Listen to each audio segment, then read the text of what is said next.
Hello mga kumare kong tunay! Kamusta ba mga kumare kong tunay? Dumating nga si Mister galing ng trabaho. At syempre nagre-report muna siya kay Mrs. Nagkukwento ng mga ginagawa niya sa trabaho at kinukwento rin niya yung mga kasama niya at yung inuupahan nilang bahay. Medyo mahirap daw sa inuupahan kasi medyo maliit at mainit. Pero syempre kailangan namin magtiis para sa dalawa naming mga anak. Ganito rin ba kayo mag-asawa? Yung mag-asawa na at mag-best friend pa. Kasi ako kahit madalas na tinotoyo ako, ang best friend ko si Mr. pa din. Kahit lagi niya akong inaasar, pa rin yung best friend ko. Sa Manila nga pala siya nagtatrabaho ngayon. At sabi niya ibang iba daw talaga. Pag uuwi siya dito sa amin napakalamig daw. At doon naman napakainit. At syempre dahil nagugutom na si Mr., naisipan niya na magluto ng merienda. Meron kaming binili na instant noodle, yung pasta express na carbonara. I-try niya siya at sobrang sarap. Kapag nagkikrave ka ng carbonara, tinatamad ka na matagal yung pagluluto, eto 10 minutes lang may carbonara ka na.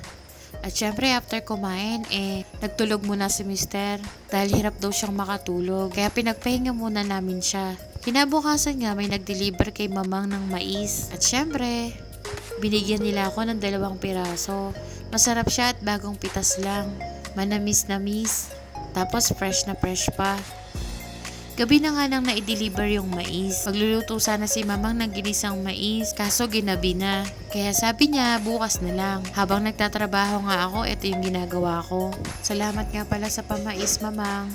Nawala yung antok ko habang nagtatrabaho. Napansin ko lang ang kit ng kamay ko. Parang kikiam.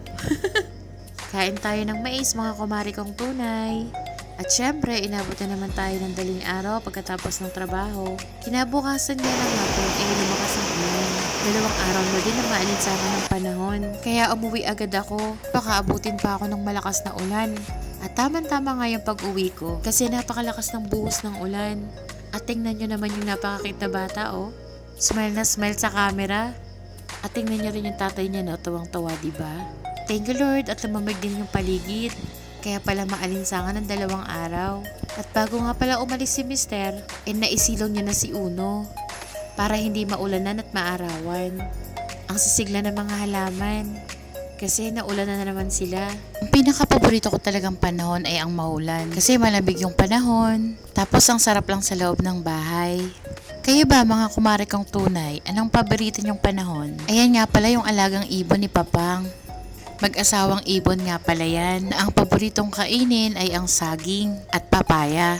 Pagkatigil nga ng ulan ay dumating itong si Manong Fishball. At first time nga na may pumasok dito sa loob ng compound namin na nagtitinda ng fishball at kwek-kwek. Kaya naman sobrang saya ng lahat. Kaya kay Manong Fishball, salamat sa effort, nabusog mo kami. Wala talaga yung bilihin ngayon. Kasi yung kwek-kwek 5 piso na isa. Tapos yung kikiam 4-10. Yung chicken balls, ganun din, 3 naman 10.